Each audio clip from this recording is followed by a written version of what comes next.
Hello and welcome back to Asset Guide YouTube channel. आज की इस वीडियो में हमने दो स्टॉक में ट्रेड की है। एक है ओरो फार्मा और दूसरा है कमीशन इंडिया लिमिटेड।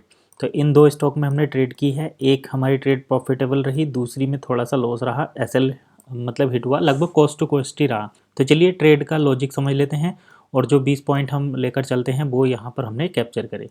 चलिए अब मैं आपको ट्रेड के बारे में समझा देता हूँ और उसका लॉजिक दिखा देता हूँ।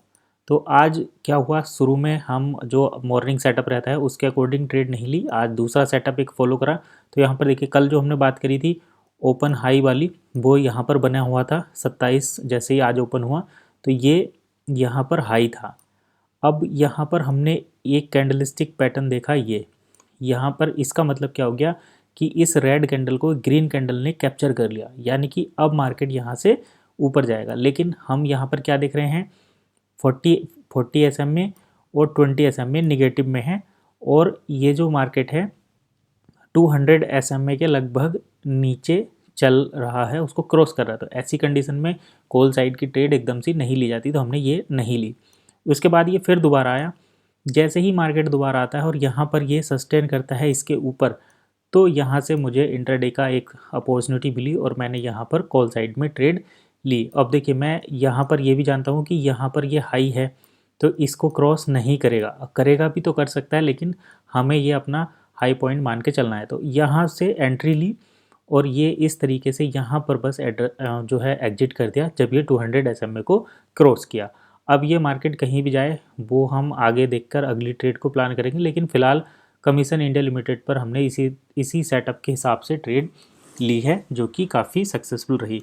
अब चलिए औरोबिंदो फार्मा की बात कर लेते हैं, उसमें क्या ट्रेड रही।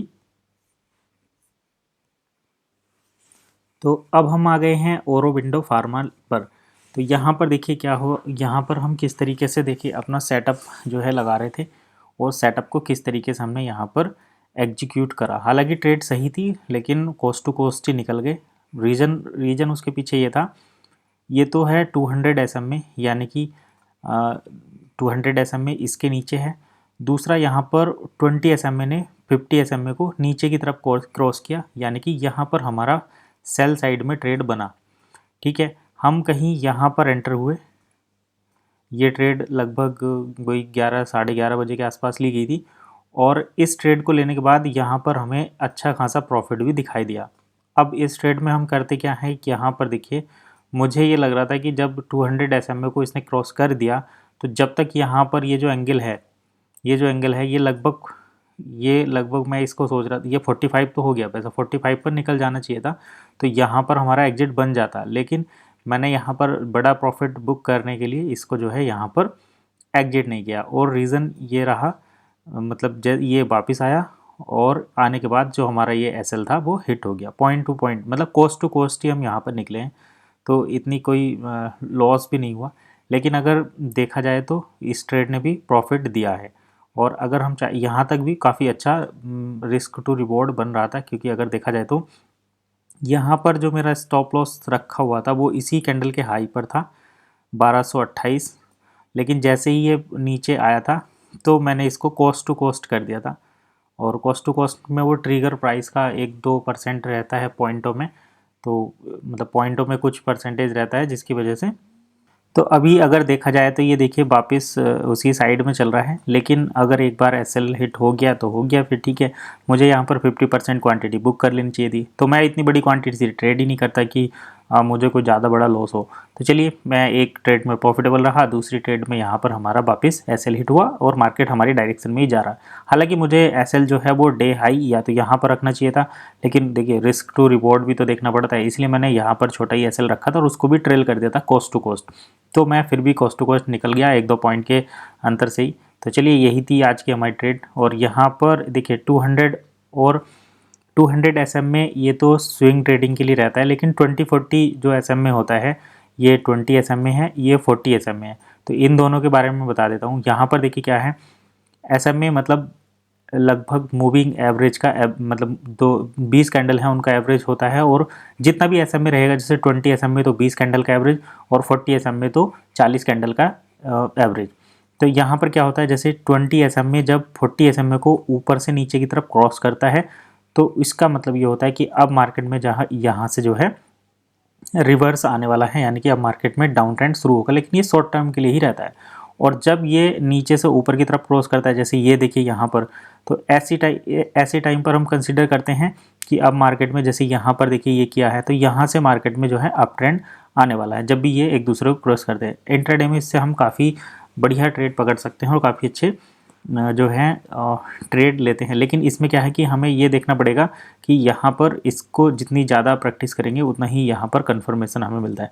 अब देखिए यहाँ पर क्या है कि ये 20 SM में तो मुड़ने लगा है, लेकिन 40 SM में अभी ऊपर से नीचे ही चल रहा है। तो यानी कि यहाँ पर क्या हमें रिवर्स ट्रेड बनती है, क्योंकि अगर जैसे ये अगर इसको क्रॉस कर लेगा तो इसका मतलब यहाँ पर तो ग्रीन कैंडल बन जाएगी, इतना बड़ा मार्केट मूव कर जाएगा। तो ऐसा नहीं होता, हमें देखना पड़ता है कैंडल स्टिक के अकॉर्डिंग। जैसे यहाँ पर ये एक बड़ा रेड कैंडल था, ठीक है, इधर ये एवरेज प्राइस यहाँ पर चल रहा था, ये देखिए एवरेज प्राइस, क्योंकि कुछ लोग तो ये भी कहेंगे कि भाई मुझे यहीं पर एंटर कर लेना चाहिए था, जिससे कि मैं इस इतने बड़े मूव को कैप्चर करता और यहाँ पर एग्जिट कर देता। तो देखिए ऐसा नहीं होता। जो प्रीवियस रेंज होती है, जैसे ये एक रेंज है, इस रेंज का जब तक ब्रेकआउट नहीं होगा तब तक हम ये नहीं मानते कि मार्केट यहाँ से, देखिए अगर जब यहाँ पर प्राइस चल रहा था तो ये भी SM में, ये SM में, ये दोनों जो है ठीक ठाक चल रहे थे, ऐसे में हम रिवर्स ट्रेड नहीं ले सकते। लेकिन 200 SM में को ये टच करके वापस आ रहा था, इसका मतलब ये कि यहाँ पर रिवर्सल आ सकता है। तो शॉर्ट टर्म रिवर्सल आया, उसके बाद फिर चल रहा है। अब यहाँ पर हम ये देखेंगे कि अगर इस टाइप की दोबारा से कोई एंट्री बनती है SMA की, तो वो कैंडल स्टिक के बेसिस पर ही बनेगी। जैसे ये एक जो डबल, ये इस कैंडल स्टिक के बारे में मैं बिल्कुल कहीं एक डिटेल में वीडियो बनाऊंगा, क्योंकि मैं इस कैंडल स्टिक को बहुत ज़्यादा कैप्चर करता हूं और इसके बेसिस पर मेरी काफ़ी सारी ट्रेड होती हैं।